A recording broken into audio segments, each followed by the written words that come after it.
এই বেল মাখাটা তোমাদের বানিয়ে দেখাচ্ছি। ভ্যারাইটি মৌ কিচেনে আর আজকে আর রান্না নিয়ে আসিনি। আজকে দেখো আমি তোমাদের কচবেল মাখা করে দেখাবো। এই কচবেলটা দেখো আমি কিনে নিয়ে এসেছি। এই কচবেলটাকে ফাটিয়ে নিচ্ছি, নিয়ে তারপর তোমাদেরকে দেখাচ্ছি। এখানে দেখো বন্ধুরা, এই কচবেলটা আমি ফাটিয়ে নিয়েছি। আর দেখতে পাচ্ছ অনেকটাই পাকা, কিন্তু একদমই পুরো পাকা হয়ে গেছে। এইগুলোকে দেখো আমি এরমভাবে ছাড়িয়ে এই বাটিতে নিয়ে নেব। আমি ছাড়িয়ে নিয়ে তারপর দেখাচ্ছি। এখানে দেখো বন্ধুরা, আমি বেলটা কিন্তু পুরোপুরিভাবে ছাড়িয়ে নিয়েছি। দেখো এবার এখানে দেখো আমি কি উপকরণগুলো দিতে থাকি। এখানে প্রথমে নিয়ে নেব ধনেপাতা। আমি কিন্তু অল্প করে ধনেপাতা নিয়েছি।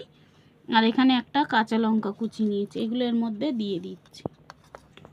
এখানে দেখো বন্ধুরা, আমি একটু বিন নুন নিয়ে নিয়েছি, এই বিন নুনটা দিয়ে দিচ্ছি।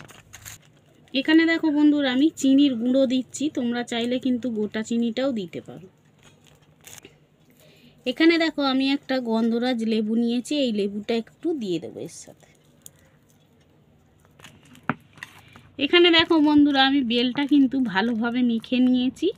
এইবারে আমি এইটার মধ্যে দিয়ে পরিবেশন করে, এই দেখো বন্ধুরা, তোমাদের বেল মাখাটা আমি তোমাদের বানিয়ে দেখালাম। কেমন হয়েছে অবশ্যই কমেন্ট করে জানাবে। তোমরা তো অন্যরকমভাবে বেল মাখা খেয়ে থাকো, এই রকম একবার গন্ধরাজ লেবু দিয়ে বেল মাখাটা মেখে দেখতে পারো। দেখতে পাচ্ছ কত সুন্দর হয়েছে।